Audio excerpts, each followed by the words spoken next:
We are coming back for the main work.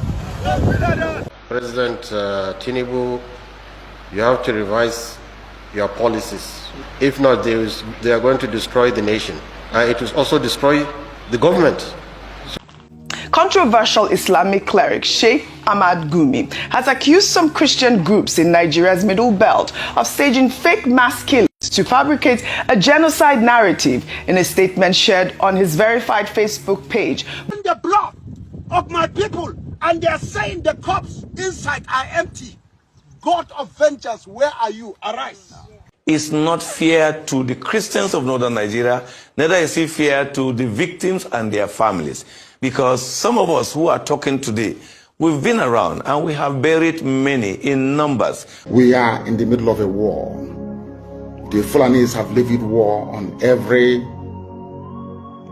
indigenous population, ethnic group in Nigeria. Kabiru Sokoto that bombed Nyanyan in 2011. When they rearrested him, guess where they caught him? In the house of Shetima. Hello everybody, welcome back to Plan B TV News, Gist and Blog. I'm going to play you some certain videos that I came across on social media. And this video should mean a lot to you, especially if you're a Christian. If you're a Christian, please, I beg you in the name of God to watch this particular video so that you will know where we are going, and how it might end up if action is not taken. Now, these are videos from whom Nigerian Muslims are mimicking, the people that they are emulating, the Islamization movement in Nigeria. But I want you guys to watch these particular videos, not just one, not just two, but I want you guys to watch this first one. When Muslims go and conquer the adjacent country, what do? We kill them all? No. The Prophet says, the first thing you do is call them to Islam. If they accept it, leave them. Khalas, they're Muslims, we go. If they refuse, then tell them to pay taxation, jizya. If they refuse, then we have to fight. And if we fight you, then we capture you, you become our slaves, and we take your land, and you take where, because you refuse, I give you two good options. What he said. If you don't believe, and if you don't submit, the only option that is left for you is either you pay tax or you remain slave. After you watch that, I also want you guys to watch this video. Muslims' companions left Mecca to go to a land that had no Muslims. We are in this country purely for the sake of Allah. What is our role now? Let me just quote for you an ayah of the Quran. Allah is saying, do not obey the disbelievers. Don't yield to them. And then He gives us the process of what to do next. وَجَاهِدْهُمْ بِهِ جِهَادًا كَبِيرًا. And so make jihad against them. What is your duty as a member of the Ummah? Now our physical jihad duty to fight the entire earth until we enter it into the Ummah. The future is ours. America will be a Muslim country. Russia will be a Muslim country. Islam will enter every house. We have to be a part of that change. And never, ever apologize. We're unapologetic. Never, ever compromise. We're uncompromising. You also listen to what they are doing. You also listen to their message. This movement is real. Now, I also want you guys to listen to this video. Now it's getting through Congress. So before it was by the sword, now it's getting themselves into parliament and then making laws that act as the sword, the Islamophobia law in Canada, M103. Yeah. Muslim Brotherhood. I find that there are only two things which are open to our movements. Ballot or bullet, nothing in between. I used to say that democracy is haram. Now I say participation in democracy is our jihad. That's our jihad. We're going to fight not through the bullets, but the ballot. Going to the ballot and voting is now an obligatory action, fard ayn. And it is a jihad that is now needs to be done because this is our modern jihad. You can elect a person who wants is that in the past election, just this last election, there have been over 800 Muslim candidates running for office. We may end up with about 50 members of Congress in the next 6 years. That's really the essence of dismantling the system of injustice, is to replace it with the people who represent the Prophet ﷺ.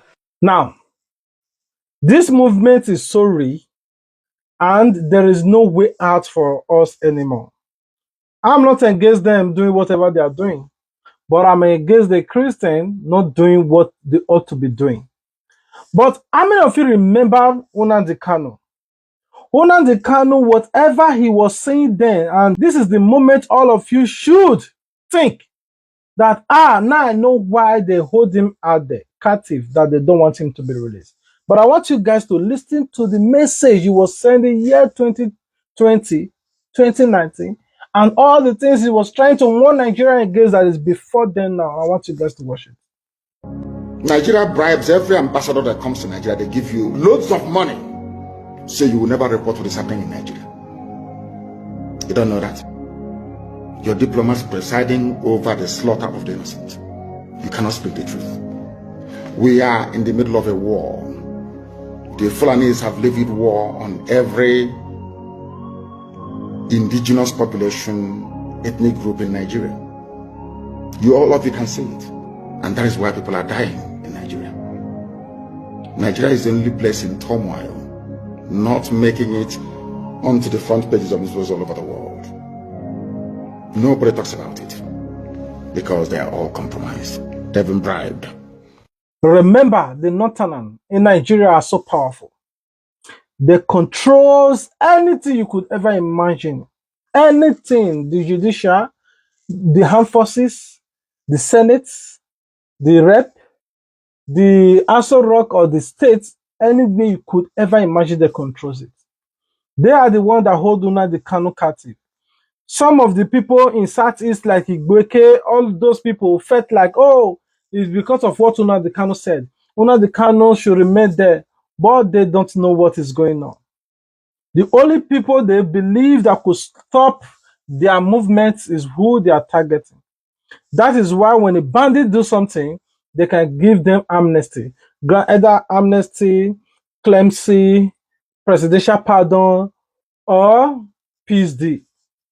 But when somebody from Southeast do it, na by Sandokosu, by executed, Jeto the Yahoo, executed, Nnamdi Kanu, arrested, Samuel Akpan, arrested. It is furious like that. But when it comes to the other way, it's peace deal. Anyway, you have watched Nnamdi Kanu video. Let me not just hold you there. Have you guys watched recently the videos, the interview, the post of Shai Gumi? Shai Gumi is so believing that all those things that you guys are complaining about are false. He said he did a forensic investigation, proved that all those caskets, they are buried, all those things is empty, nobody inside. Controversial Islamic cleric Sheikh Ahmad Gumi has accused some Christian groups in Nigeria's Middle Belt of staging fake mass killings to fabricate a genocide narrative. In a statement shared on his verified Facebook page, Gumi claimed that a doctor informed him that certain groups are burying empty coffins and recording the process as if real victims were killed to push the narrative of a Christian genocide. Gumi wrote on Facebook, a doctor wrote me, do you know that some Middle Belt Christian groups are now staging fake mass killings? They are burying empty coffins and recording the process as if real victims were killed just to push the narrative of a Christian genocide. This is desperation at its peak, a disgrace, manipulating information just to provoke hatred and international sympathy. Gumi further described the genocide allegations as part of what he called a well-orchestrated plan to attack Sharia law and fuel Islamophobia. He urged President Bola Ahmed Tinubu to summon the U.S. ambassador and demand an official retraction of Trump's threat or consider severing diplomatic ties with the United States. However, Northern Can President John Hayab has dismissed Gumi's claims, accusing the cleric of lying and manipulation. Rufai, I'd like for you to tie in both stories. First, the comment from Yusuf Tuga, and also, this is a serious allegation made by Sheikh Ahmad Gumi. Please, with due respect, I must have to beg. It's not that hard to tell the truth. There's Christian genocide. People like Sheikh Gumi, from saying that Muslims are being killed, Christians are being killed, now they are trying to deny the corpses of people that died. And I have actually seen videos, Rufai, I'm sorry I'm interrupting you on this one, about the coffins. I have seen open coffins of entire family members, babies, all Christians, being buried. It has now shown that it's a propaganda people are trying to play. Yeah. But you see, in life, you will be judged by what you did. And we should be careful. Sheikh Gumi, in his propagandish nature, is now saying that these killings never happened. By saying that some of the coffins, or by saying that somebody sent him a message that some of the coffins are not what? That you don't have people in them. He's not going to deny the fact that we're going to say it again. And they might not like it. I don't want to be popular.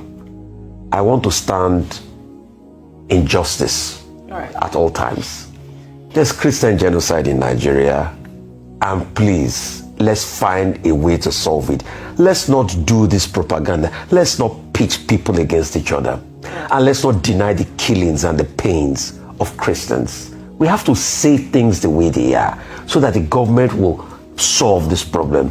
The first approach the government took showed that they wanted to go the line of changing the narrative, which was wrong.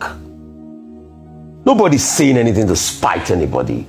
We are speaking the truth so that we can get action. Yes, absolutely. And Sheikh Gumi saying this is very bad and insightful. Really insightful. And I'm shocked that Sheikh Gumi is saying this.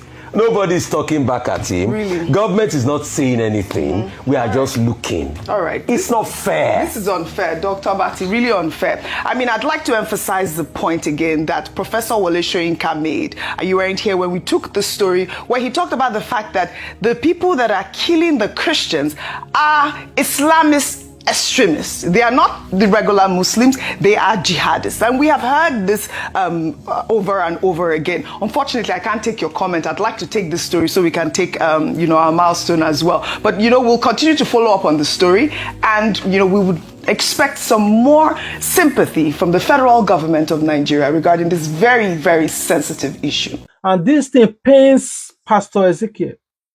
He couldn't just hold it and took to the grave of those people and lay a curse on Sheikh Gumi and those that are believing in him.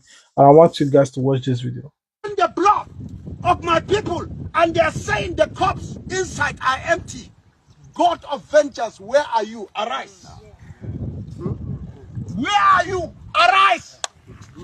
Where are you? Arise.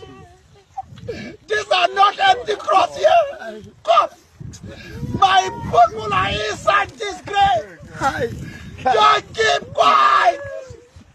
Father, are you alive? You are.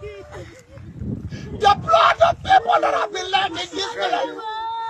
You are God of vengeance. You have watched the video.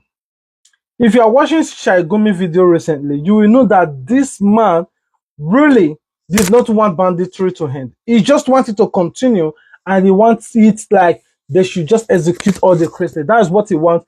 Like they can buy you, don't buy them. Don't retaliate. Whatever they do to you, don't retaliate. But let's not just focus on that. I thank God that Reverend Joseph came out to enlighten Nigerians about this Christian genocide in the north. And I want you guys to watch this particular video of Arise TV News with Reverend Joseph. The details of information that he enlightened to the people in this particular video is alarming. I want you guys to watch it. We'll be right back.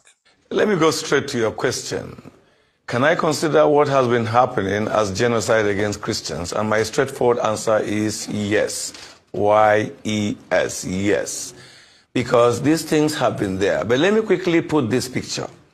We have different groups and different people who view this differently. Number one, we have people who chose to deny that there is genocide.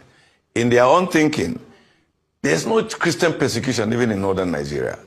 We have also those who deliberately chose to downplay this matter. In their own thinking, claims by Christians that they are being persecuted or they are being killed is just for them to get sympathy. We also have this group who deliberately also chose to misrepresent Their own is to keep misrepresenting the entire conversation, framing it as it is just only farmers-herders conflict. Well, we know as victims that it is not. And then we have the last group, those who probably are sympathizers of the perpetrators or sympathizers of victims. So anytime you listen to this conversation, you have this thing going. But as I've said in many fora, that the truth about it is that anybody who comes out and say that there's no Christian genocide, there's no Christian persecution, is not fair. It's not fair to the Christians of northern Nigeria, neither is it fair to the victims and their families. Because some of us who are talking today, we've been around and we have buried many in numbers. We can give those numbers and those incidences with dates. Long even before Boko Haram came up. So the killings have always been there. To just fast track it, you begin with issue of Sharia crisis in 2000. Over 2,000 people died, and we know what really happened. We buried them. In just 2 years after, the Miss World Beauty Pageant crisis came up, over 300 people were killed. We know what happened. We know the people were buried. I used to say this not for any reason, so that you don't think I'm telling you stories I read from books. I was part of the burial. I actually did the burial. So it's not a story. We knew what happened in 2006 about the Danish cartoon crisis. And then Boko Haram came up and further make it big. Kill our pastors, burnt our churches. The fact is that, like the Baptist church that I belong, many of our churches have to shut down completely in Maiduguri and in most of the part of the northeast due to Boko Haram. Boko Haram were not just targeting people, they were targeting Christians. They publicly came, and thank God, ISWAP and other terrorist organizations have saying it publicly that, look, they will not stop tormenting or they will not stop persecuting Christians. But when you ask me as a Christian, is it just about... It goes beyond that. There are so many things we have faced. We face a situation where our children cannot be admitted in certain universities that are public universities, and their crime is not because they are not qualified, they are Christians. We face a situation that even if they go to that school, you have mosques and places of worship for other religions, but they don't have a place to worship. So every Sunday, they will be changing classroom for them. You're not going to worship here today. You're not going to worship here next week. So they don't have a permanent place to worship. And we ask ourselves, where? I, Reverend Hayab, have fought even in public media that there should be no federal institution in Nigeria where a citizen of Nigeria, a son of a Nigeria, will not be allowed to exercise his right. But our children suffers that. Look, I'll give you an example. There is a resource center by the Catholic in Kaduna, near the Lugat Hole roundabout. In 2000, there were many priests. I remember one of the priests I will always remember was there, is Professor Peter Bona. He is a professor, a Reverend Father, a professor. They chased them out of that place, burnt all those centers. So Christians have suffered so many things that we don't just keep repeating it. And that's why we say, first acknowledge that something went wrong. But let's look, how do we correct what went wrong? But when you say that there was nothing wrong, then we are not going to correct it. We'll keep pretending and keep lying to ourselves. If we want to correct it, first we acknowledge that something went wrong. Christians have been killed, and truly we've buried many. Now, not just him. Like I said, a lot of pastors are trooping in their own opinion. But I also want you guys to watch this particular video of this pastor, what he said about this Islamization, the Fulani Esme, and the genocide that is happening in Nigeria. I want you guys to watch it. Kabiru Sokoto that bombed Nyanyan in 2011. When they rearrested him, guess where they caught him? In the house of Shetima in Abuja. What is he doing in the house of Shetima if Shetima doesn't know him? But today, Shetima is your vice president. How do you win a war where terrorists are ruling you? Where terrorist sympathizers are moving around? This is not a period to say we are praying. No! This is a period of wisdom. This is a period of action. Now, you guys have watched all the video. But the only thing that I'm happy about is that I recently read on the news, I think for Punch News, that APC shifting was abducted and executed in the north by bandits. Nigeria, when I watch the video and I see the post, when I go through the comment section, Nigerians were rejoicing. When I get wicked at all, how the buy person like that, the whole APC shifting, that they buy him and you people they rejoice.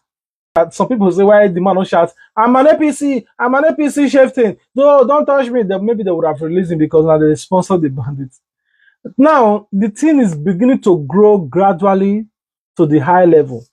The problem that I have with this banditry is that You guys are saying that the reason you are fighting, in case any of you are watching it, you guys are fighting because the government is suffering you people. You guys are not being treated fairly by this government. Government did not fulfill their bargain. But you are taking your revenge for the government. In the government house, in the Senate house, in the Aso Rock, or wherever they occupied in the high-ranking level, you are taking your revenge not to their offices, not to their house, not to their places, to a local village, to the same people they are suffering like you start buying them. How does that make sense? I can't just believe that as I am now, I feel this frustration of this government. Like I'm so, like hunger, everything, you buy data, no, like I'm so frustrated. I don't see government house go, I don't see Senate house go, I don't see all those government officials that is making life unbearable for me. I will just go market.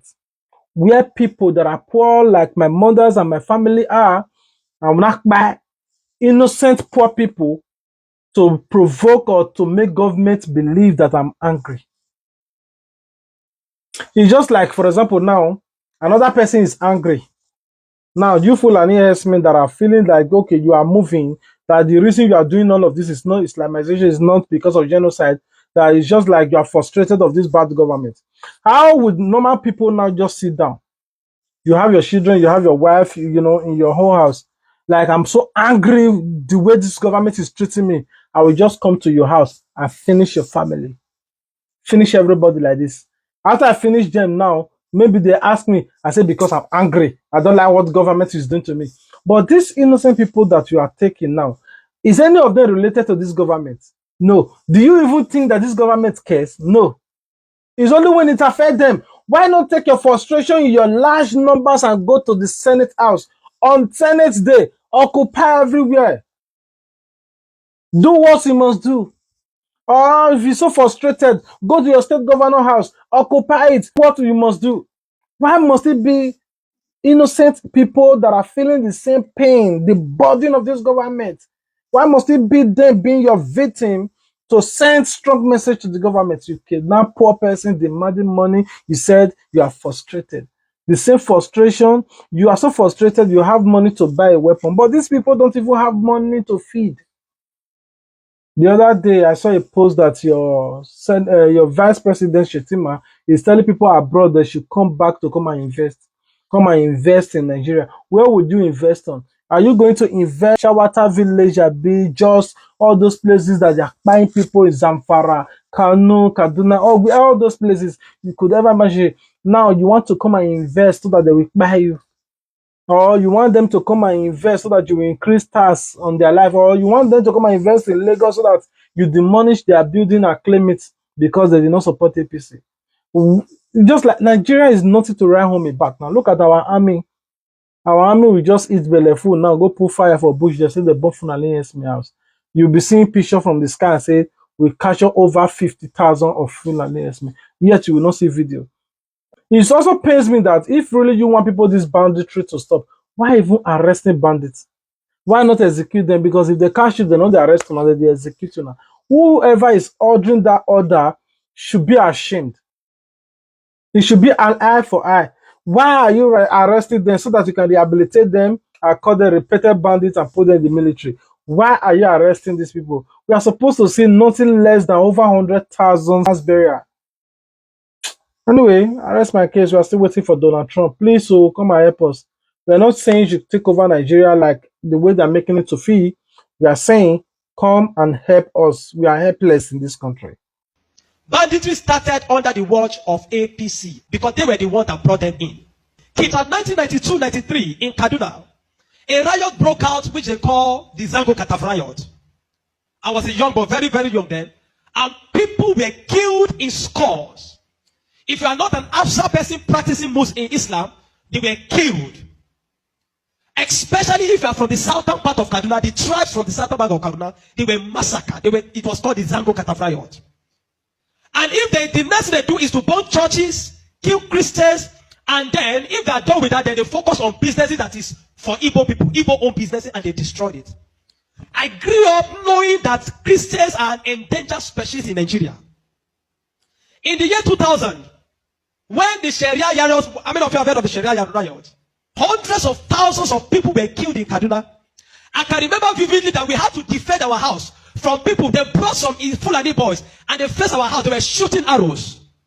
They were stoning our zinc. They spot our zinc shooting arrows. Even though I was a Muslim then. Even though my father was a Muslim then.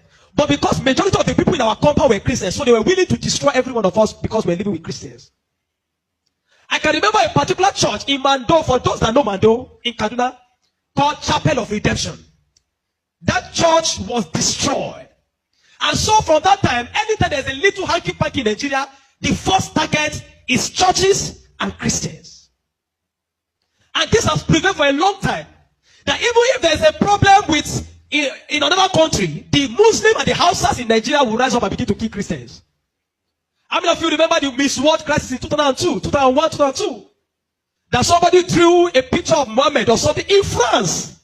Long away in France. And they began to fight in Nigeria. Are you following me?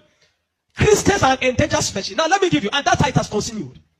Scores have been killed, and they focus on regions where there is a mixture of both Christianity and Islam. If you look at states like Kaduna, states like Plateau State, states like Nasarawa, states like Taraba, states like Benue, states like Bauchi, states like Gombe, states like Borno. These are places where they focus on because they intend to eliminate every living Christian in that place. Anybody that debunks it is a total lie because I have grown and lived in the north.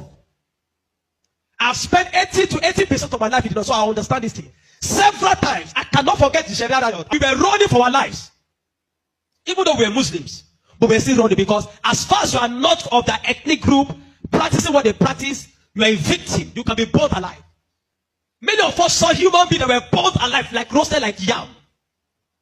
And it has been going on for a long time. The genocide against the Christian faith. Are you with me?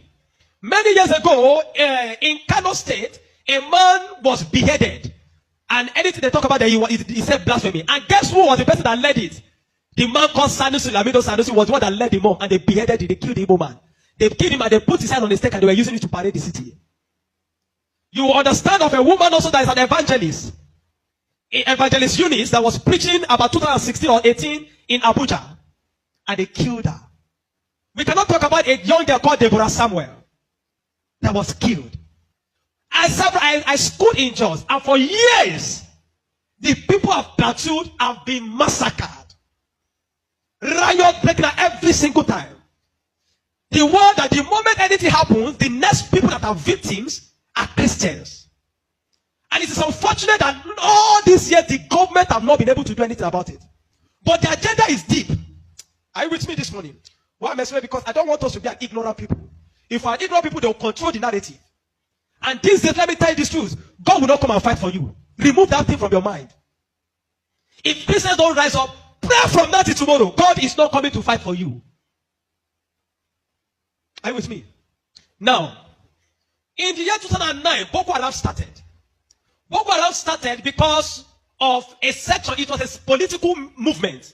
They created Boko Haram as a political talks to bring confusion into the government of Goodluck Jonathan, and to be able to, destroy any opposition, starting from Borno State, under the watch of a man called Kashim Shettima, which is now the vice president of Nigeria. Kashim Shettima and the other man, Ali Mohammed Sharif. These were the people that started the business of Boko Haram as a political talks to be able to oppose their opponents. But after a time, the ideology grew and they began to destroy. Now, it became a problem and they began to use it to destroy, bombing here and there. In 2009, 2010. As of 2010, a man led a meeting in Jos. Are you with me? He led a meeting that they were going to annihilate Christians within the locality of Plateau, Borno, Plateau, Bauchi, Kaduna, and Nasarawa. And he said they are going to perform jihad. They will bring jihad and they will go to kill that. If the Islamic leaders are not willing to lead them, he is ready to lead the movement. I have the minute of that meeting in my phone presently. Guess who is that person? Isa Pantami, that was the former Minister of Communication under Buhari's regime. And several times, these are people that are terrorist sympathizers. And that is why the Nigerian army has not been able to win the war against the terrorism. Because people have, the terrorists have infiltrated the Nigerian ranks, the army ranks, so they cannot win the war. That said, Osama bin Laden was a better Muslim than he is. He was sad when Osama bin Laden was killed. And he has said it several times that Boko Haram should not be killed. He said they are their Muslim brothers.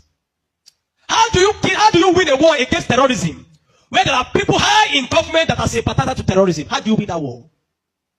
Now, there are 4 categories of insecurity or people that are causing insecurity. Number 1, you have Boko Haram. Number 2, you have bandits. Number 3, you have Fulani herdsmen. Now I'm going to show you how they are connected. Many people don't know. The Boko Haram and the Fulani herdsmen have one mission. The mission is simple: Islamize Nigeria. Come to a territory that are Christian dominated, kill everybody there, occupy their land. Go to Benue, look for a community, kill them there, occupy their land. That is always me. Boko Haram and the Fulani herdsmen. Have you noticed that Fulani herdsmen they don't kidnap, they kill? There's hardly a place you hear that Fulani herdsmen capture, that they say these are Fulani herdsmen. No, when they go, they kill. How do they kill? They kill with guns. You must now ask yourself, how does a Fulani man get AK-47? Do you know the cost of one AK-47? One AK-47 is over $1,000 something. Where will a Fulani man be able to obtain to be able to get one AK-47? Are you with me? And now, so you know that there are people that are sponsoring this movement. Then the Boko Haram and the Fulani, they go about Christian-dominated areas. You will understand that when this terrorism started in Nigeria, that only people that were killed were Christian churches. You will not hear that they kill anyone. It is Christians and churches. I remember in Kaduna then that churches began to look for security men to guide their churches in every service day. Otherwise, you can be in church and then the next is boom, everybody dies. And churches that don't have money to hire soldiers began to use some of their members. I was a member of the security team in my church in Deeper Life in Kaduna in 2010. Because we don't stay in the church. Once I come to the church in the morning, we stay outside, moving around patrolling, because anybody can come and drop anything. So when Boko Haram started, the majority of Muslims, the Hausa, Northern Muslims, the Hausa, they were happy. I know of people that were celebrating it. If you see them crying today, I'll tell you why. At the initial beginning of this thing, they were happy celebrating the killings of Christians. They said they are purging Nigeria of Arne. It was majorly on Christians and Christian-dominated areas. But when it comes to 2014, the man Buhari and APC that wanted to overthrow the government of Jonathan, by all means, decided to employ mercenaries from Niger, from Chad, from all those Fulani, from other African nations where they are Fulani, and they brought them into Nigeria. What was the goal? The goal was that if Jonathan does not concede defeat in the election, they were going to rain hell on Nigeria. So they brought in these mercenaries, and they equipped them with rifles, the Aerofiles, the Buharis. Are you with me? The Aerofiles, the Buharis. Every one of these people called APC, they brought in mercenaries and armed them in the bushes and told them to wait. The moment Jonathan did not concede defeat in the election, they were going to start. But unfortunately for them, Goodluck knew of the assignment. He got intel about it, because the man said his ambition does not worth the blood of millions. So the man conceded defeat and left. And so they declared APC winner. Now, you have already brought people from different parts to come and fight. But what they wanted to come and fight for did not achieve anymore. So now they left those people in the bush. They left them with guns and ammunition in the bush. And when Buhari became the president, he abandoned them. Instead of them to settle them and let them go back, they abandoned them. And the people saw Nigeria as a place that is good. And the people decided to remain in Nigeria. Those are the people that started bandits. Before, we don't have anything like bandits. Banditry started under the watch of APC, under Buhari, because they were the ones that brought them in. Kidnapping, because they needed to survive. So they started by kidnapping. And they started by kidnapping. And they started by kidnapping. And they started by kidnapping. Over time, now, you understand that there are certain parts of this nation where there are mineral resources. Don't be an ignorant Christian. Follow me. Don't be an ignorant Christian. Don't be in a nation where you don't have understanding of what is happening. Now, there are some parts of Nigeria where there are good resources. And this is being illegally mined by elites, the military generals, the oligarchs, the people that are the leadership of the North. They were mining these resources, and the money does not go into the federal government account.